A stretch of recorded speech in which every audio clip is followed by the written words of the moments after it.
Hello, shout out mga kahamis. Magandang hapon po sa inyong lahat. So, today is Thursday.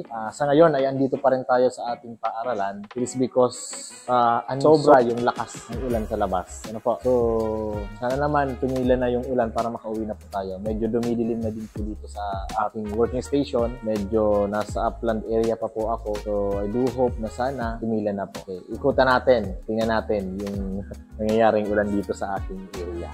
Okay? So, let's go! Samahan nyo ako. Tara! Okay mga kahamis, tara, ikot tayo. Tingnan natin yung nangyayari sa labas. Yan, kung makikita nyo, madilim na siya. Yan, lakas ng ulan, no? Lakas ng ulan dito sa may part na to. Yan, no? Kitang-kita naman yung ano. Yan. Yan, no? Yan. Medyo maliwanag pa dito tingnan, pero madilim na po yan. Okay. Madilim na dito yung feeling natin. Yan. So, dito tayo. Hindi tayo makauwi-uwi. No? Kasi sobrang lakas ng ulan. Hindi pang karaniwan yung lakas ng ulan na to. Kung ano yung panahon, kung mahina yung ating mga slope dito ng lupa, baka may sibahaan dito. Pero mabuti naman at hindi na bumabaha. Hindi tayo makalis kasi nakamotor tayo together with Sir Joseph. Sir Joseph andun din sa loob ng office ng aming ADAS dahil hindi din siya makauwi kasi nakamotor din po siya. Kanya nyo, parang bagyo na rito. Oh. Ayan, no? Ayan, no? Thunderstorm talaga siya. Ayan. Is naman, uwiin mo lang kami. Lord, gusto na namin umuwi. May stuck tayo dito hanggang mamayang gabi. Tara, doon tayo sa second floor. Akyat tayo. Medyo madilim na dito sa second floor. Wala ditong ilaw. Ano naman. Yun. Kasang ulan. Yan mo, yan yung pinaka-area namin. Ito yung pinaka-area ng school namin. Yung ulan talagang bagsak na bagsak. Dito tayo. Yung pinaka kitang-kita yung area natin. Sana naman, dito sa area ito, dito, kung nakikita nyo dito sa area ito, andyan yung Bulkang Mayon. Pero as of now, hindi siya nakikita kasi lahat ulap yan.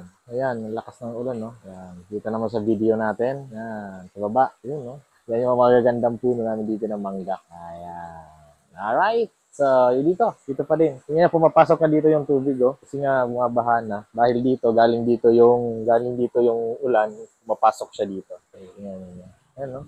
Talagang, pag nag-drive ka nito sa, pauwi, talagang zero visibility to. Kasi sarado na dito. Ito yung hall namin. Wala nang gumagamit ng room na to. Kasi hall na yan. Wala na yung kon sa loob. So, may meeting dyan po ginagawa. Lakas. Para siyang alam mo yung bagyong.